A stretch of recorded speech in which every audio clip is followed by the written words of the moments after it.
Yo, what's up guys? This is your friendly neighborhood Unpunk bringing you a video on how to complete and survive the Death Raven trials within World War II Zombies: The Frozen Depths. So first you're going to need to make it into this room you see here, the one with the big giant blood pool in the middle. I do not remember the exact name, but you're going to come up and you're just going to hold square on this little statue, this little altar, whatever you want to call it, and you're going to get locked in this area. Recommend having a gun.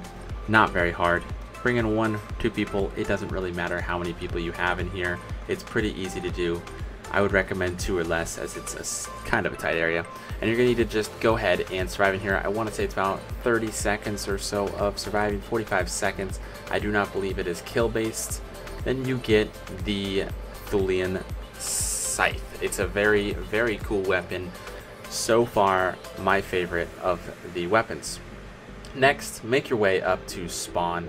I thought that you had to melee with the scythe to knock down this piece of wire that you have to acquire, but you don't. All you have to do is just hold square and look up at the direction you'll see right here. So just kind of grab and look up right here, and you just hold square and you'll get the wire. It's right up in that little bit. Very, very easy again to get. It'll be right there in the spawn across from that plane and kind of by that shotgun wall by. Next, you're going to need to take one of the Thulian transports. Doesn't matter which one you take, so just take any of them. You don't need to go to Pack-a-Punch, but if you know how to get to Pack-a-Punch and you want to use that as one of your travels there, you can definitely do that. You're just going to have to travel 1 time, and every time you travel, the purpose of that is it's going to spawn in one of the Void Sizzlers. When you spawn in the Void Sizzlers, you're going to get basically 2. You're going to get a normal one that looks just like that, then when you kill it with the scythe, nothing happens. But you'll see here in just a second one spawned as I ran across, and it spawns right here, and as you kill it, it's going to give you a spine. The second one should be glowing, and that's going to get you your obtained a spine. It's very easy to do. This will one-hit them pretty much every time for the early rounds, and this one can be done really, really early. It only takes a few rounds to do these entire steps. Next, you go up to the blood pool and place those 3 items all together. So the spine, the wire, and the weapon itself. Then go ahead and fill this up. I want to say it's just about 20 to 25 zombies.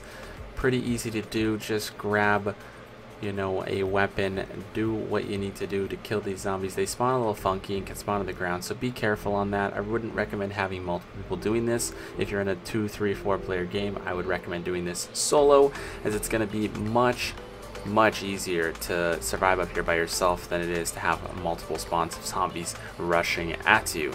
If you have a gun from the box or something like that, that's going to make it pretty easy to do, obviously. But it's not going to take an extremely long amount of time to do this. The hardest part about this is going to be the last step, and the last step is very, very easy. So all you got to do is, once these souls are starting to fill up, you will see that the blade starts to glow.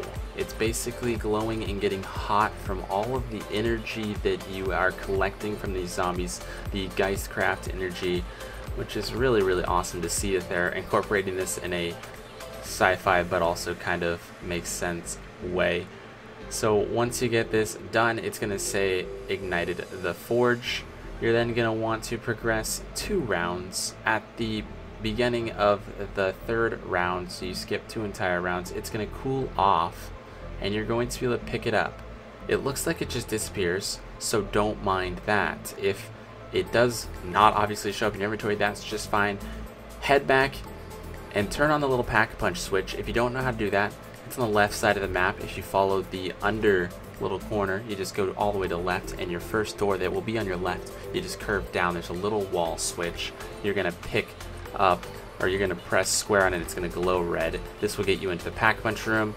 You're then going to pick up the upgraded scythe, and you're going to have to kill off a few zombies. I recommend either going in with a friend or not doing what I did and just get actually killed really quickly, because you're going to have to use a self-revive if you're in here, because you can't get out in time.